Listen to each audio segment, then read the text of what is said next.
o Davi Mendes. Davi, como está você? Tudo bem? Tá fechado o seu microfone. Bom dia a todos e a todas. Me escutam bem? Bom. Tudo bem, muito bem chegados vocês dois.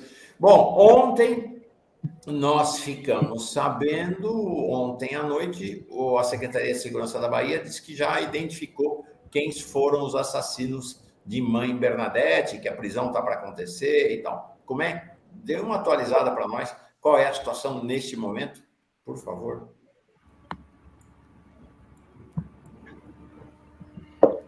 Davi, com a palavra, Davi. Inicie que eu Veja, cumprimento. Nós, do Instituto Malê, a gente tem que ter muito cuidado com relação ao andamento das investigações, porque, veja, o subsecretário ontem fez essa fala, dizendo que os suspeitos já foram identificados, só que não apresentou ninguém ainda preso. E a gente tem acompanhado o desenvolvimento do inquérito, e já há elementos sólidos, robustos, indiciários, para poder se requerer e se executar mandados de prisão temporária e preventiva há pelo menos uma semana, no mínimo.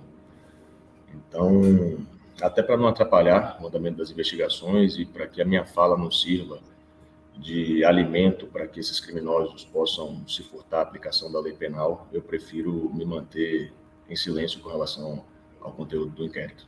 Perfeito. Agora, eu queria entender, né, Rebeca, nós queríamos aqui saber tudo que acontece ao redor dessa história. A família de Mãe Bernadette é marcada, né, pela violência. Ela teve um filho assassinado, também até hoje não esclarecido o assassinato do filho dela, em 2017. O outro filho dela sob ameaça, e queria entender um pouco por que esta violência que cerca a família de Mãe Bernadette. Posso falar, Leandro? Para iniciar aqui. O território de Pitanga de Palmares é um território privilegiado geograficamente. E ali nós sempre tivemos, secularmente, grandes empreendimentos econômicos, grandes interesses econômicos naquele território. Mãe Bernadette, assim como seu filho, Flávio Pacífico, o Pinho do Quilombo, sempre se colocaram como contraponto a esses interesses, sempre defendendo os direitos e melhorias das condições de vida da comunidade quilombola de Pitanga de Palmares. Para exemplificar, para que as pessoas tenham uma noção concreta daquilo que a gente está falando, ali nós temos, por exemplo, desde a instalação do polo petroquímico de Camaçari, uma dutovia, são 20 dutos que perpassam o território por debaixo das casas dos moradores. Inclusive, parte desse trajeto é exposta, fica acima do solo. Inclusive, chega a ser escandaloso, tem um campinho de futebol onde as crianças brincam lá no Quilombo, rodeado por dutos, altamente periculosos, porque ali transita petróleo, gás, derivados, amônia, diversas outras substâncias químicas extremamente perigosas, tóxicas. Já há diversos relatórios de engenheiros ambientais e de outros profissionais, bem como diversos estudos acadêmicos que demonstram essa periculosidade. E esses dutos que ligam a refinaria de Mataripe ao polo petroquímico de Camaçari, eles servem a grandes empresas, como Braskem, Petrobras, Transpetro, Bahia Gás, Bayer. Então, veja que só por esse exemplo específico, a gente já tem uma pequena noção da magnitude dos interesses econômicos subjacentes àquele território. Mas há mais. Ali há também 2 rodovias pedagiadas estaduais, a BA 093 e a BA 524. Inclusive, essas rodovias geram impactos ambientais para a comunidade, que fica inserida dentro de uma APA, uma área de proteção ambiental, e as praças de pedágio foram construídas dentro dessa APA, dentro do perímetro da APA e do território quilombola, com desmatamento brutal.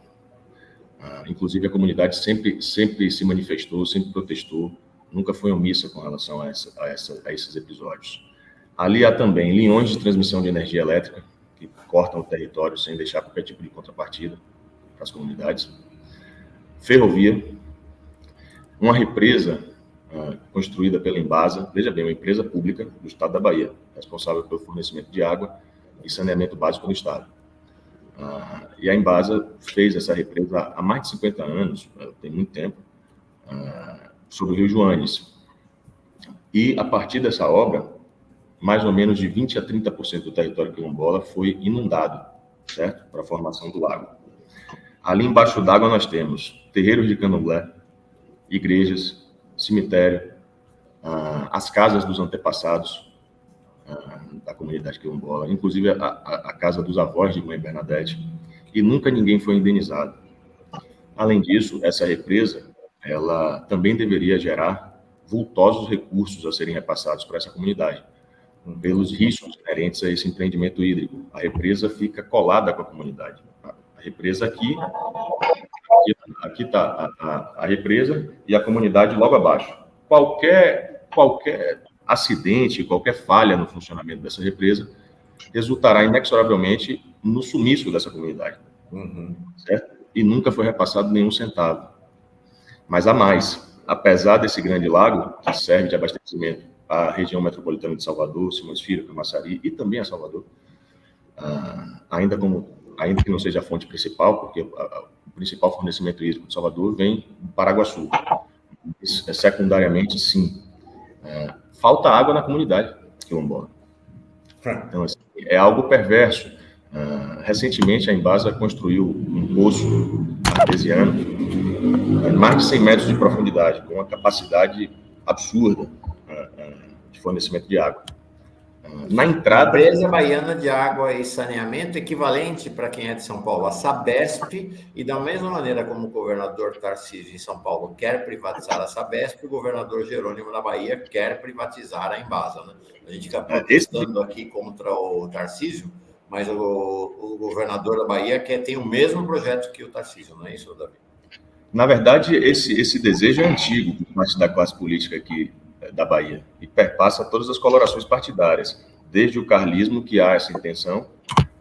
Na gestão Wagner, isso realmente saiu da pauta, justiça seja feita, mas com a eleição de Rui Costa, esse projeto voltou a ter, digamos assim, uma certa prioridade, eu não diria, mas assim, voltou a despertar o ímpeto do governo, né? Enfim, no sentido dessa privatização. Pois bem, esse poço artesiano fica na entrada do Quilombo Caipora, porque a gente tem que explicar para o povo entender, para a nossa audiência entender.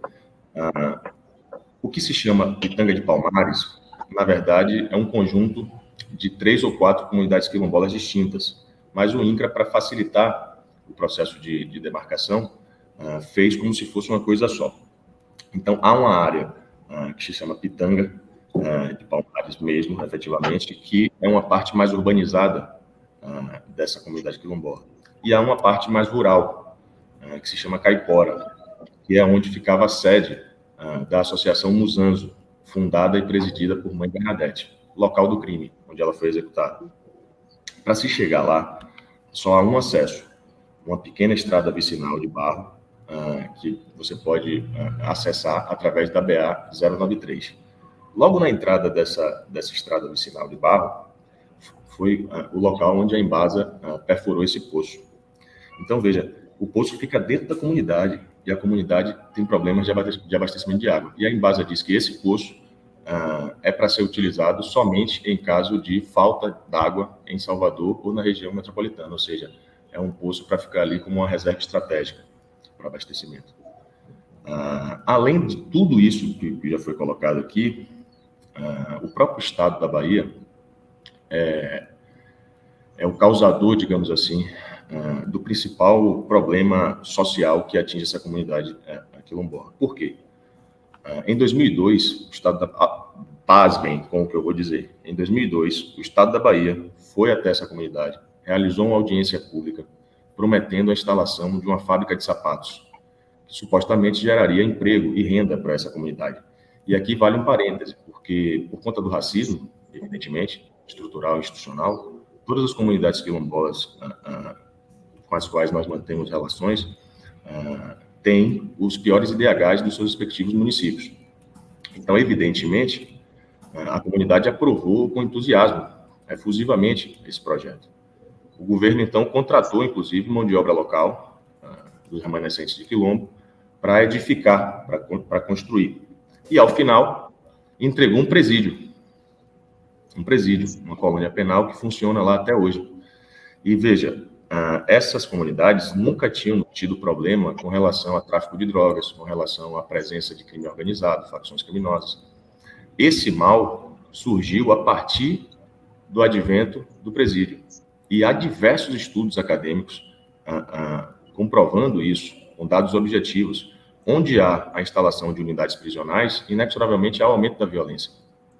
Por quê? Porque os familiares dos presos e os membros das facções criminosas desses presos acabam por ocupar os imóveis ao redor. E no caso de Pitanga de Palmares, como são 850 hectares, ali era um terreno fértil para que essas ocupações irregulares ocorressem. E a partir daí veio o convívio com o crime.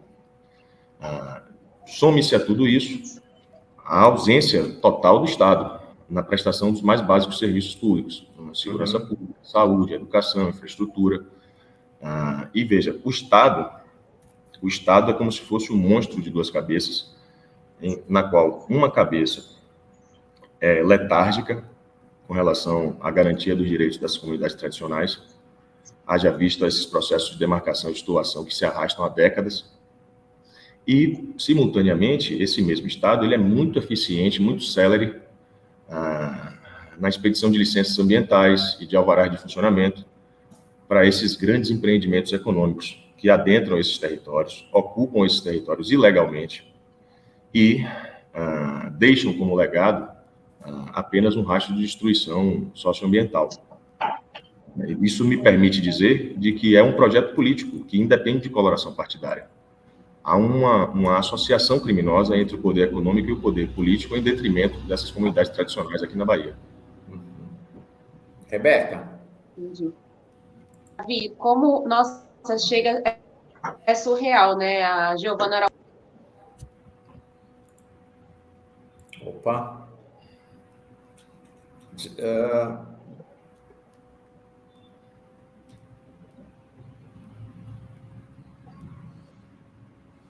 Eu não estou ouvindo a Rebeca. Rebeca, não estamos te ouvindo.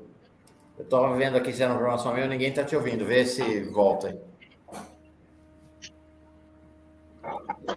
Rebeca? Eu vou tocando aqui. Assim que voltar o som da Rebeca, ela entra. Leandro, é o seguinte, é impressionante esse quadro que o Davi traz, né? De opressão, de perseguição, de cerco a esta comunidade quilombola e este povo de terreiro que habita lá nessas comunidades, na verdade, né? Mais de uma comunidade quilombola, ao longo dos anos. Nós ficamos aqui muito chocados, a Luciana Gatti, nossa cientista aqui, ambiental, chocante esse relato de tantas injustiças e abusos, exploração e massacre. Nesse episódio da morte, no caso da morte de Mãe Bernadette, foi um choque geral quando o governador Jerônimo Rodrigues veio a público, eu sempre digo aqui, nem o Pezão no Rio de Janeiro, nem o Witzel no Rio de Janeiro tiveram a ousadia que ele teve no caso da morte da Marielle, né? Dele dizer que era por conta de guerra de facções criminosas, dando a entender que a Mãe Bernadette seria, a família dela seria integrante de uma facção criminosa. Como é que está a postura do governo baiano e como é que está a relação de vocês, defensores da família da Mãe Bernadette, com o governo e as autoridades baianas? Léo. Em relação... Estão me ouvindo?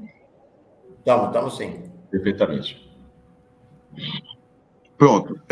Em relação a essa questão, e volto a dizer, da fala do governador, é inaceitável. Eu rechacei naquele momento, nós do Instituto Malê, tanto eu como Davi, como outros membros, Suzane Salles, nós rechaçamos porque nós sabemos o pano de fundo dessa questão. E o grande pano de fundo dessa questão, sem dúvida, é jogar com a banalidade, é jogar com a desinformação. Mãe Bernadette é uma liderança acima dessas contradições. Mãe Bernadette estava acima dessas contradições que acontecem dentro dessas comunidades. Mãe Bernadette é a professora daquela comunidade, é a professora das gerações, é uma professora geracional, uma liderança que tinha um trabalho firme e muito contundente na localidade. Essa tese é uma tese que vem a fragilizar a imagem de Mãe Bernadette, ela vem fragilizar a imagem da família e é inaceitável. E como nós estamos na Bahia, e o doutor Davi sabe disso, e nós sabemos exatamente o que está acontecendo, você tem um cenário na qual tudo se resolve encontrando pessoas mortas em caixões, sem investigação, sem devido processo legal. O nosso receio nesse processo de investigação, que uma fala como essa, vinda do governador, tem potencial, inclusive, de enviesar a investigação da Polícia Civil.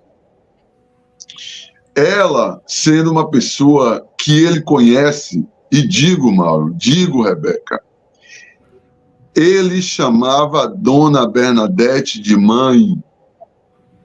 É uma relação que ela, acredito que é uma relação sincera. Não estou aqui questionando esse ponto, mas é assim que o governador chamava Mãe Bernadette. A tese apresentada pelo governador, e eu revi ontem o vídeo, a coletiva na qual o governador apresenta essa lamentável versão. Essa lamentável versão foi colocada no meio de uma fala confusa.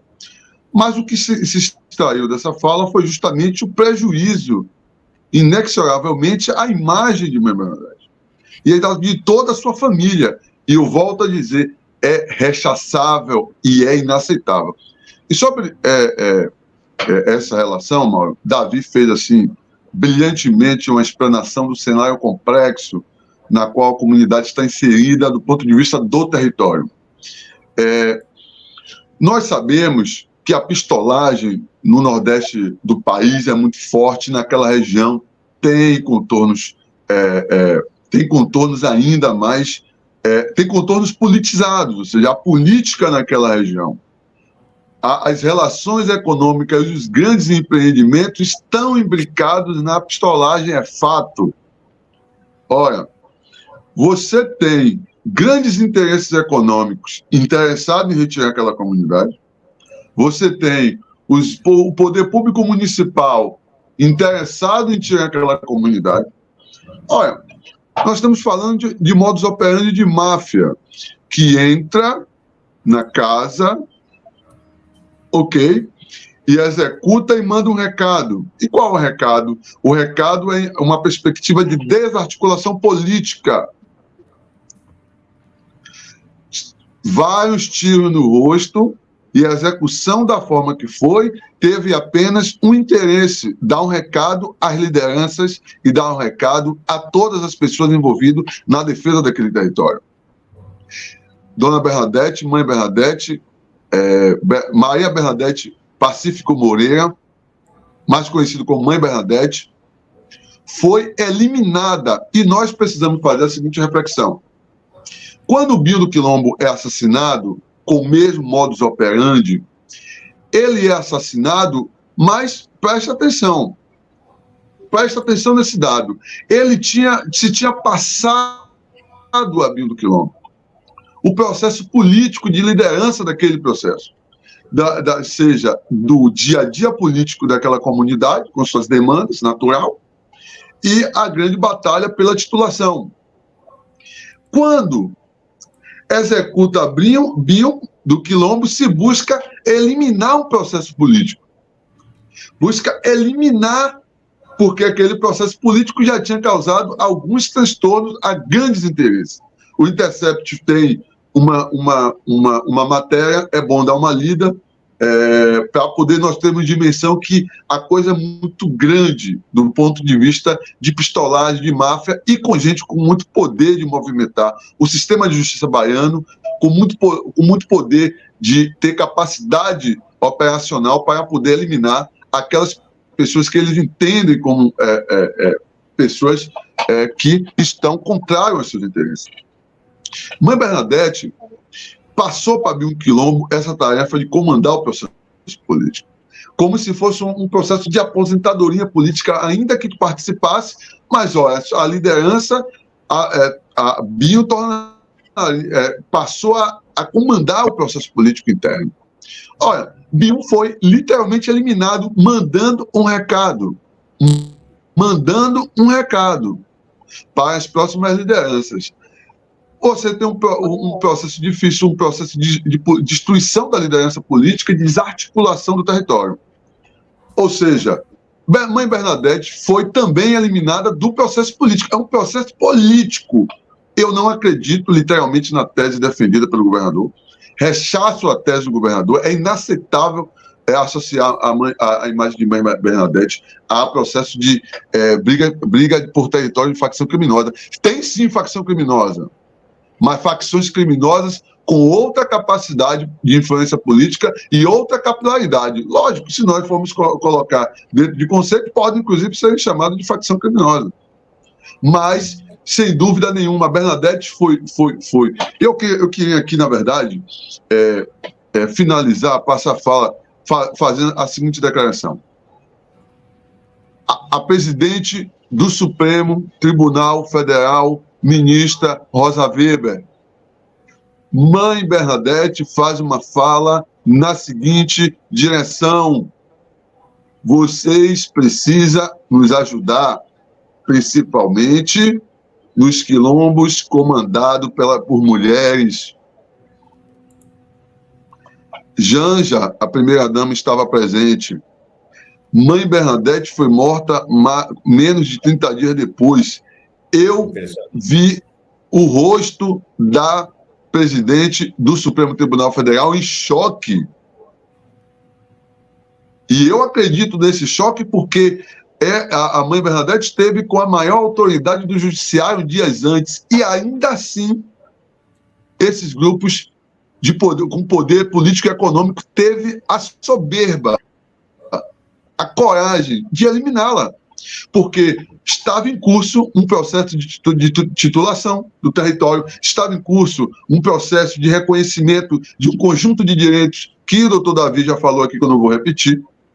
Então, não acredito, a Davi também é mais antigo do que eu, inclusive, advogado criminalista, e nós sabemos que facção criminosa não precisava cometer aquela barbaridade, talvez não tivesse a soberba e a coragem de se brincar nessa questão.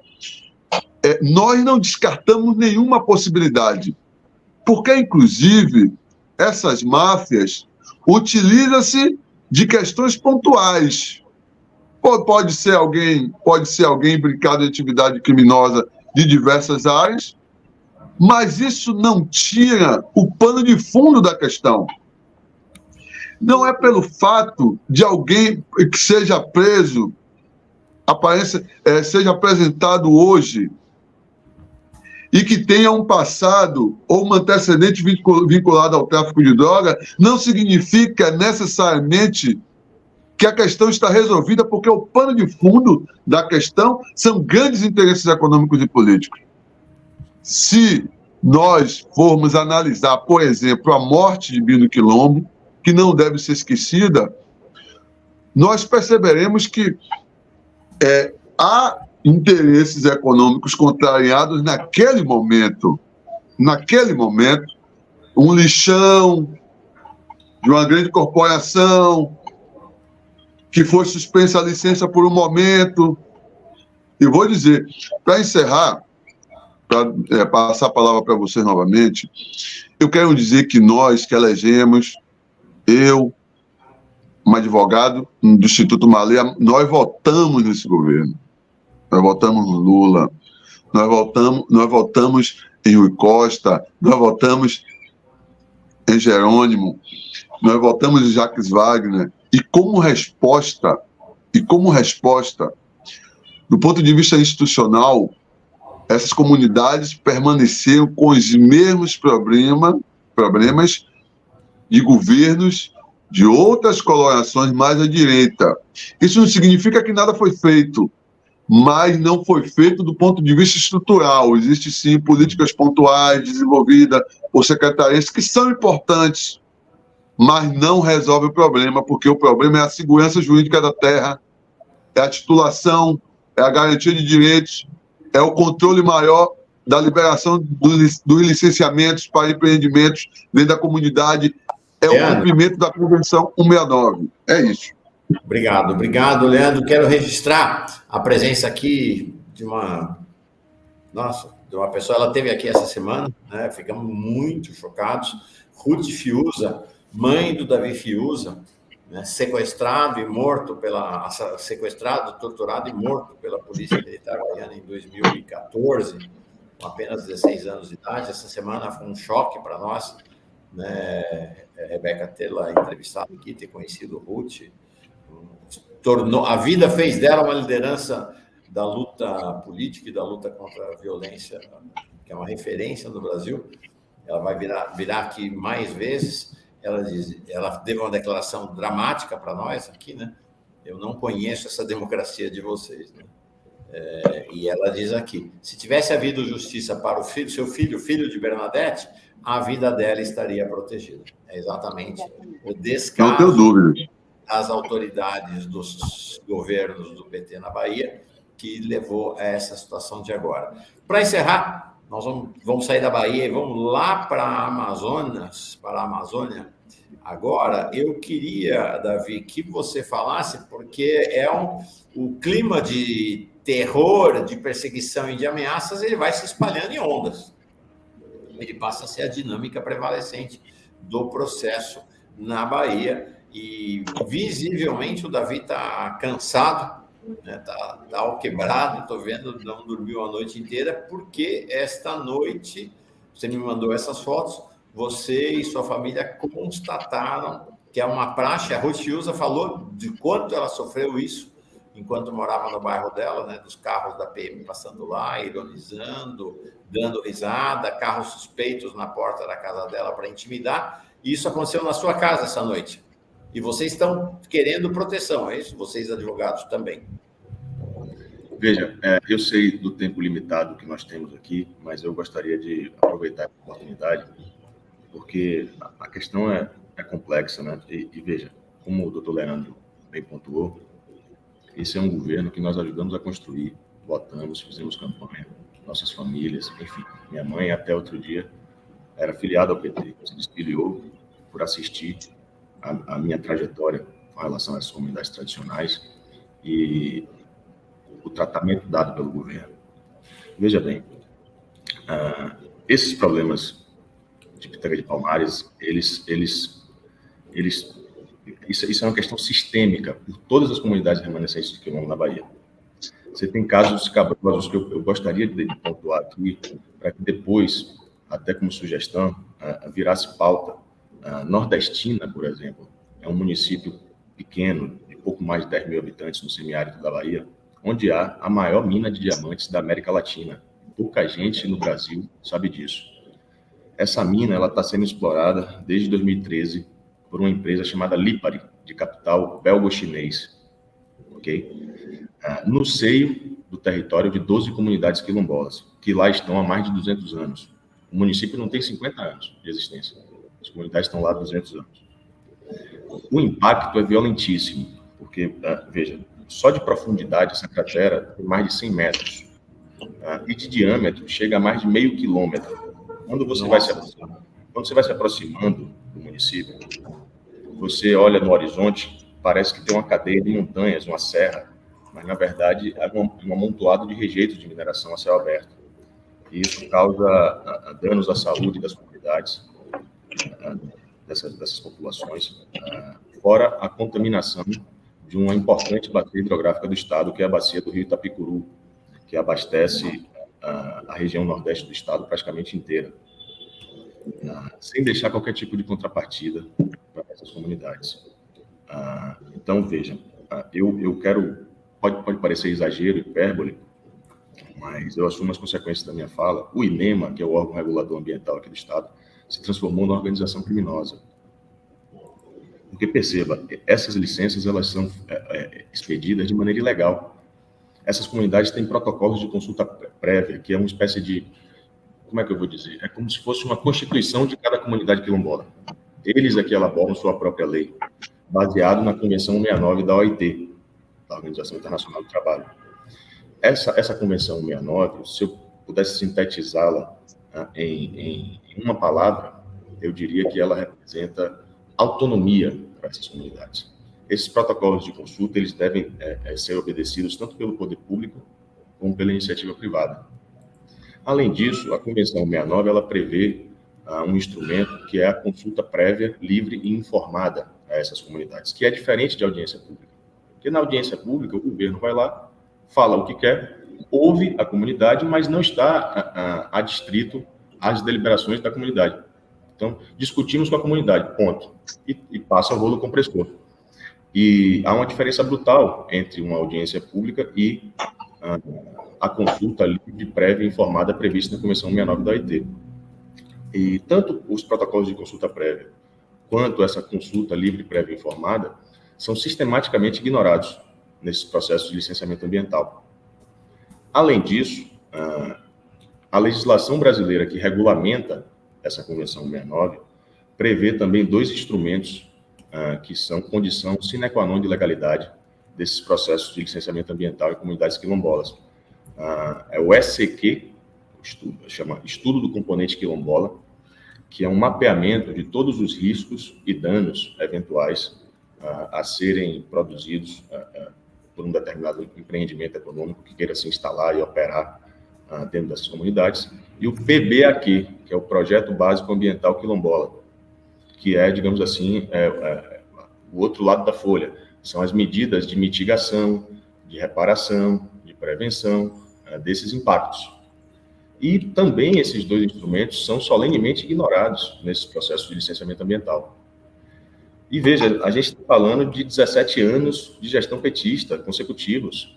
Eu creio que nunca houve um precedente desse na história do país, uma unidade da federação ser governada por um mesmo partido, por um mesmo grupo político, por tanto tempo consecutivo. E eu pergunto a vocês, qual é o legado? Em São Paulo teve isso com o PSDB, e São Paulo foi destruído pelo PSDB. Na Bahia, infelizmente, é o PT que destruiu a Bahia. Qual é o legado? Qual é o legado? E nós, veja bem, Mauro, nós do Instituto Malê, a gente é uma associação sem fins lucrativos. Nós fundamos o Instituto Malê em 2017, não voltado para essas causas de comunidades tradicionais. A ideia, na verdade, era fazer alguma coisa em termos de projeto social, mas voltado para a criminologia, porque nós temos uma origem como criminalista. Então, a questão do etiquetamento social, a questão da reincidência, a questão dos antecedentes criminais, a questão da população carcerária, a questão da política de drogas, uma série de questões. Esse era o objetivo inicial do Instituto. A vida nos trouxe essas causas relativas a comunidades tradicionais e nós abraçamos.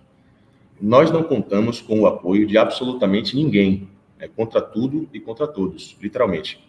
1 centavo de verba pública, 1 centavo de doação da iniciativa privada, nem de fundações ou qualquer tipo de entidade que financie projetos voltados para o terceiro setor. Nada, do próprio bolso. Há 4 anos, rodando os 4 cantos da Bahia, visitando essas comunidades e prestando assistência a elas. E veja, ocupando uma função que deveria ser feita pelo Estado, pelo poder público. E o governo nos trata hoje como uma espécie de inimigos públicos. Veja bem, o governo se recusa a nos receber, a dialogar conosco. Nós não estamos aqui só para mostrar, digamos assim, o espantalho, mostrar os problemas. Nós temos soluções a serem apresentadas. A gente tem conhecimento teórico e prático. Então, há soluções. O que falta é vontade política, disposição efetiva de mudar essa realidade. Por exemplo, o governador até hoje não recebeu a família de Mãe Bernadette. Há questões a serem tratadas. Eu quero fazer um apelo público aqui. Governador, receba a família de Mãe Bernadette, receba o Instituto Malê para que a gente possa dialogar sobre políticas públicas, sobre comunidades tradicionais. Mãe Bernadette estava submetida a um programa de proteção, Mauro, que falhou miseravelmente. E é um escândalo o modus operandi da execução desse programa. É um programa louvável, evidentemente. Eu, como defensor de direitos humanos, inclusive pedi anteontem, a minha inclusão, mesmo ciente de todas as falhas, porque se ele fosse eficaz, Mãe Bernadette estaria conosco hoje. Veja como é que funciona aqui na Bahia a execução desse programa. O governo federal manda a verba, certo? Para cá, para a Secretaria de Justiça, Cidadania e Direitos Humanos. Essa verba, por pessoa a ser protegida, gira em torno de R$20 mil mensais. Mãe Bernadette ingressou nesse programa em novembro de 2017, 2 meses após seu filho ser brutalmente assassinado na porta da escola da comunidade, em via pública, às 7 da manhã. De novembro de 2017, data da inclusão dela nesse programa, até o final de 2021, início de 2022, a única providência concreta tomada era uma ronda simbólica da Polícia Militar, onde uma viatura ia lá uma vez ao dia, geralmente no final da tarde. Nós presenciamos isso diversas vezes. Ia lá, conversava com a Mãe Bernadette, sem nem descer do carro. Tudo bem? Como é que está a senhora? Tudo ok aí? Dava meia volta e ia embora. Que espécie de proteção é essa? Para onde ia o dinheiro, Mauro? Esse dinheiro era para ser aplicado na proteção de Mãe Bernadette. Para onde ia esse dinheiro? Essa é uma pergunta que o secretário de Justiça tem que responder. E veja, a Secretaria de Justiça contrata uma entidade da sociedade civil, uma ONG, para poder fazer a execução na ponta do programa. E aí há vários questionamentos a serem feitos. Primeiro, um de ordem teórica, dogmática. Veja, segurança pública é uma função típica de Estado. Então já é questionável por si só você terceirizar isso para uma ONG, para uma entidade da sociedade civil. Em segundo lugar, concretamente no caso de Mãe Bernadette, o Instituto Ideias, eu desafio aqui publicamente, não há um especialista em segurança no seu corpo. Seja do ponto de vista teórico, seja do ponto de vista prático, da experiência prática do dia a dia. Então, é uma ONG formada por militantes políticos, ok? Que recebem essa verba, sucateiam o serviço, enriquecem ilicitamente e fazem uma espécie de brincadeira macabra com a vida das pessoas. Nada contra a militância. Nós somos fruto da militância, nós militamos a vida inteira e continuamos militando pelos direitos humanos, pelo direito das comunidades tradicionais. Agora, é temerário, é escabroso isso. E veja, depois, no final de 2021, início de 2022, depois de muita luta de Mãe Bernadette, dos seus familiares e nós, enquanto defesa, essa ONG providenciou esse sistema de videomonitoramento precário, obsoleto, certo? Que consistia em 7 câmeras instaladas tão somente no perímetro da associação, sendo que o correto deveria ser que essas câmeras deveriam ser instaladas desde a entrada da estrada vicinal que dá para o quilombo Caipora. Então, no perímetro da sede da Associação Musanos, local do crime, das 7 câmeras, apenas 4 funcionavam. Era um sistema VTS. E as imagens eram armazenadas no HD que ficava lá no local do crime, Mauro, Rebeca. Ou seja, se os bandidos tivessem o mínimo de inteligência e expertise, pegavam esse HD e nem imagens as corporações policiais que estão à frente das investigações teriam para auxiliar na elucidação do crime. Se vocês colocarem no Google aí, esse sistema de monitoramento não chega a R$1.000 o custo. E aí eu insisto, para onde estava indo o dinheiro? Um governo que se diz... Veja, o secretário de Justiça veio a público dizer que o governo está enlutado. Então, veja... Então, esse caso é um absurdo em muitos níveis, né? É um absurdo atrás do outro. A gente tem acompanhado e falado bastante, né, Mauro, sobre isso, desde quando aconteceu. E que importante esse trabalho. Eu queria exaltar aqui mesmo, né? Esse trabalho que eles têm feito, né, pro bono, muitas vezes, e colocando a vida em risco em proteção aí das pessoas. Acabou que a pergunta que eu ia fazer foi respondida aí no meio da explanação de vocês. Mas, olha, estamos aqui, né, Mauro?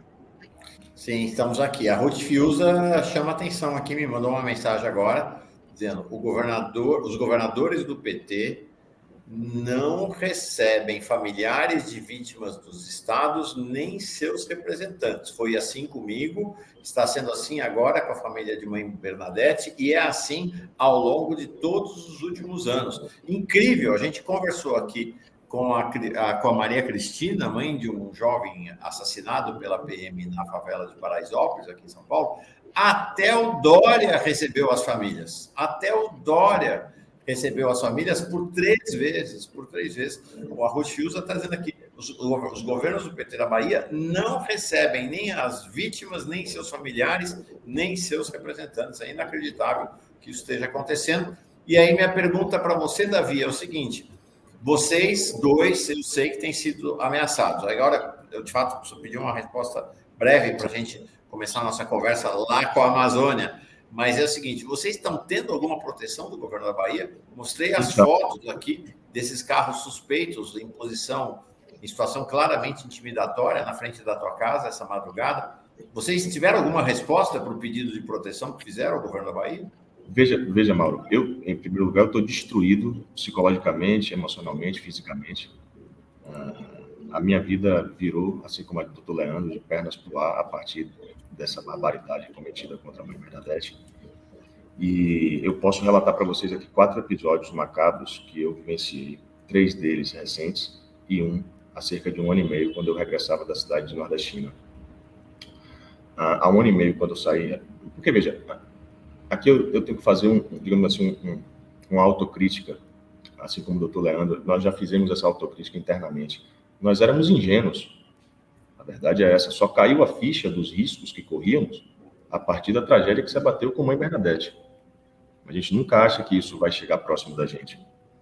Há 1 ano e meio, eu regressando dessas comunidades quilombolas lá de Nordestina, ingenuamente à noite, por volta das 10, 11 horas, eu sofri uma perseguição de carro junto com um colega advogado chamado Fernando Maragliano, e nós passamos cerca de 20 minutos sendo perseguidos numa estrada vicinal, correndo risco real de vida. Então a gente teve que botar mais de 150 km por hora numa estrada de barro vicinal.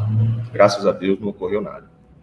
Recentemente, no dia 22, quando eu regressei para casa, tarde, já cansado, por volta das 11 horas também, 10, 11 horas, tinha uma poça de sangue no meu portão. Sangue animal, provavelmente de galinha, de boi, enfim. Para bom entendedor, meia palavra basta. E, veja, os bandidos, quando executaram mãe Bernadette, antes de cometerem essa atrocidade, eles ordenaram que ela desbloqueasse o telefone celular.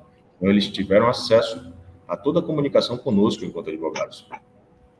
Agora, recentemente, se não me engano, foi no dia 29, na terça-feira dessa semana, eu fui até a comunidade quilombola Caipora, até o local do crime, a sede da Associação dos Anjos, acompanhando uma equipe de reportagem da TV Aratu, que é uma afiliada do SBT aqui na Bahia. E nós saímos de lá por volta das 18, 19 horas, em direção à sede da OAB, daqui da Bahia, para termos uma reunião com o presidente para tratar, coincidentemente, de 2 assuntos. A nossa segurança enquanto advogados e a garantia das nossas prerrogativas também enquanto advogados. Quando eu saí de lá, que eu peguei a BA 524, nós sofremos uma nova perseguição de carro, dessa vez mais curta, cerca de um pouco mais de 5 minutos. Por quê? Porque, graças a Deus, após essa tragédia, o local está sendo ocupado ostensivamente por várias corporações policiais. Então, a gente se aproximou de uma blitz, próximo a um posto da Polícia Rodoviária Estadual, quando avistamos os perseguidores frearam e desviaram o caminho. E agora, ontem, eu estava na casa de Jurandir, à noite, e quando que a gente participou de uma live ontem, do canal Pensar Africanamente, com a nossa querida Silvani. Da Silvani Euclênio, grande figura. Exatamente. Quando eu me preparava para sair de lá da casa de Jurandir, em direção à minha casa, também por volta das 10 e pouca, 11 horas da noite, eu recebo várias mensagens de minha mãe, de meu irmão e de meu sobrinho, desesperados com a presença desses carros suspeitos na porta da minha casa. Então, assim, imagine como é que está a nossa cabeça. Veja, meus amigos, meus familiares, todos querendo que a gente pare com esse exercício da advocacia nesse nicho. querendo que a gente saia da Bahia, certo? E veja, eu tenho uma vida aqui, tenho uma trajetória, uma história aqui, minha família depende de mim. Eu sou o arrimo de família, minha família depende de mim, através do suor do meu trabalho. Como é que eu vou largar tudo e sair para algum lugar, assim, emergencialmente? Não é possível. E tem mais de uma semana, Mauro, que eu pedi presencialmente ao representante da Secretaria de Justiça, que estava presente numa reunião com a delegada-geral da Polícia Civil, com a delegada do GEMACAL, que é uma unidade da Polícia Civil especializada em conflitos fundiários, um representante da CEPROME e esse representante, que eu não vou expor aqui ainda, que estava presente nessa reunião também da Secretaria de Justiça, além dos familiares de mãe Bernadette e nós enquanto advogados. Essa reunião era para tratar das investigações. Mas no bojo da reunião eu expus os riscos que a gente estava correndo e esses episódios. Claro, o de ontem não, que não tinha acontecido ainda, e a perseguição da terça-feira. Mas os outros episódios eu expus e pedi presencialmente a inclusão em algum tipo de programa de proteção, ainda que esse programa seja falho e insuficiente, como o exemplo de mãe Bernadette nos mostra de maneira categórica. E eu fui solenemente ignorado. Eu diria até que fui tratado com ironia. E depois eu comuniquei por e-mail esses episódios, reiterei o pedido de proteção, solicitei uma audiência com o secretário Felipe Freitas e permaneci sendo solenemente ignorado.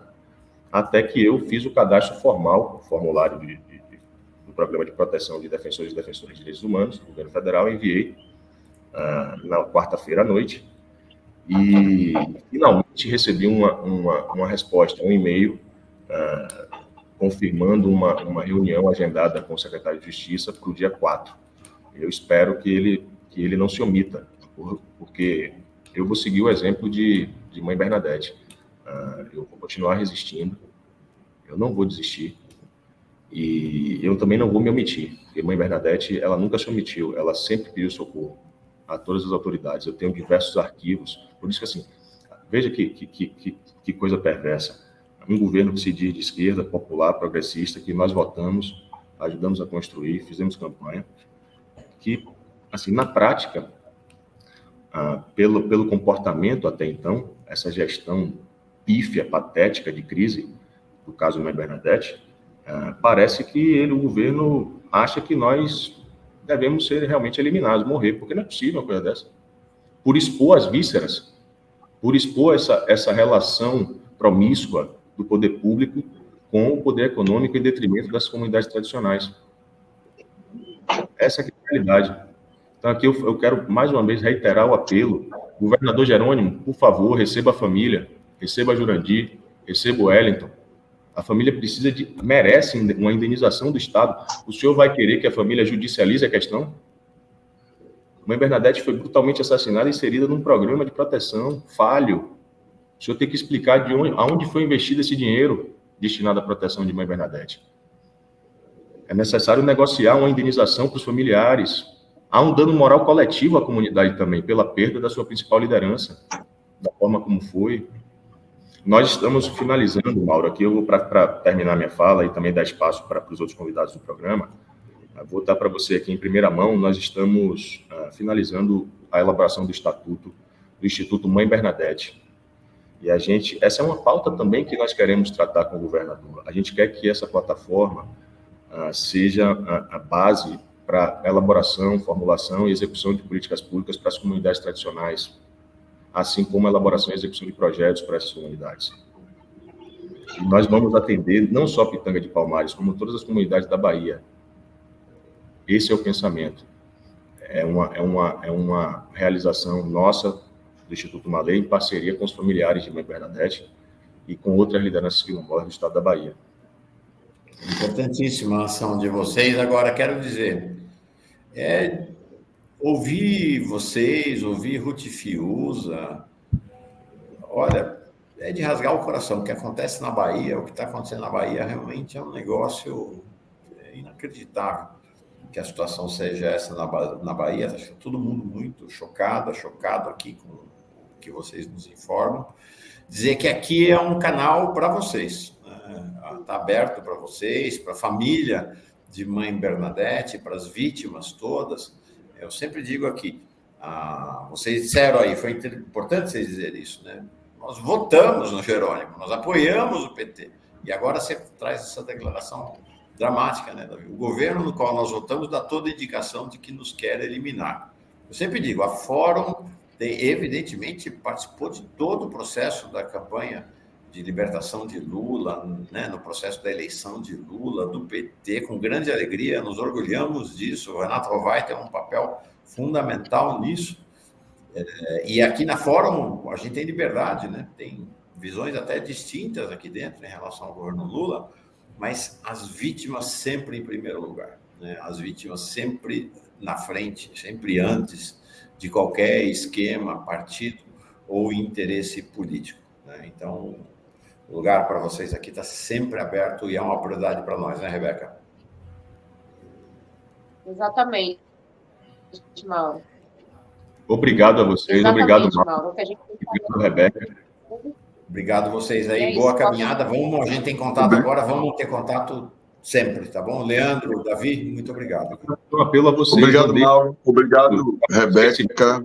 E fiquem atentos, porque nós precisamos que vocês, da Fórum, continuem acompanhando o caso, porque a mídia baiana nem sempre tem capacidade de enfrentar governo. Então, é importante as mídias independentes. Então, vamos nessa, vamos para a luta. Davi, estaremos juntos daqui a pouco, viu? Um abraço. Um abraço, gente. Obrigado. Um abraço, gente. Muito obrigado. Tá aí.